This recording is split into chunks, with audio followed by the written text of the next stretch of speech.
'Cause I'm TNT, I'm dynamite. TNT, and I'll win the fight. Watch me explode. You're ranting and raving with Roman.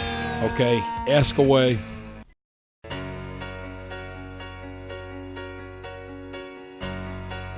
Summer. His plans are not exactly going to really work. I don't think they're going to help education because, first of all, what he wants to do, okay, cutting the budget. Okay, cutting the budget, you're going to cut out programs, and some kids really benefit from certain programs. And then as far as the tenure, what he's going to do is people will not go into teaching because they'll say you'll never get tenure if you don't play the political game, if they don't like you for some reason, especially if you're at the end of your career. All of a sudden, after 20 years, they're going to say you're not a good teacher after you've been there for 20 years. So I think it's more politics than anything. I understand the state has problems with the budget and stuff like that, but it was not our fault that these politicians didn't pay towards the pension. They should have put that money in years ago, but instead they didn't.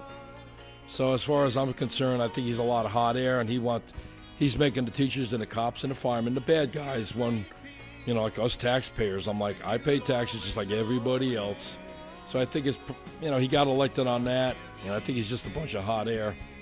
I think the reason he hates teachers is because when he was in gym class in Livingston High School, he probably couldn't get his fat butt up the rope in gym class, and the gym teacher probably made fun of him, so that's why he hates teachers.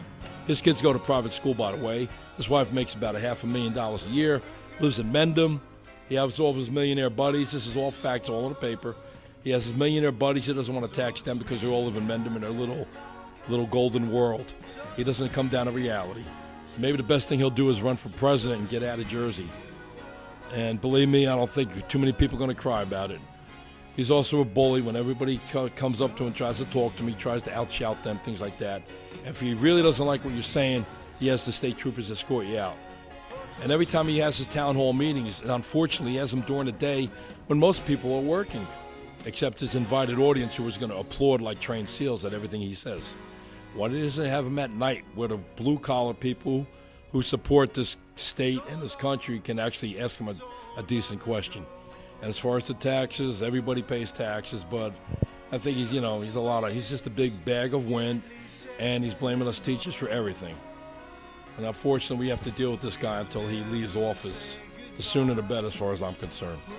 Well, I'm glad bin Laden's dead. Obama deserves credit for what he did, but he should also give George Bush and the earlier administrations credit because by keeping those prisoners, by interrogating them, whatever methods were needed, we got valuable information which allowed us to catch this guy. And as far as I'm concerned, they should have done it years ago. However, he could have been caught by Clinton back in, I think, the late 90s before Bush got in, but you know, politics is politics, so we'll never really know the truth.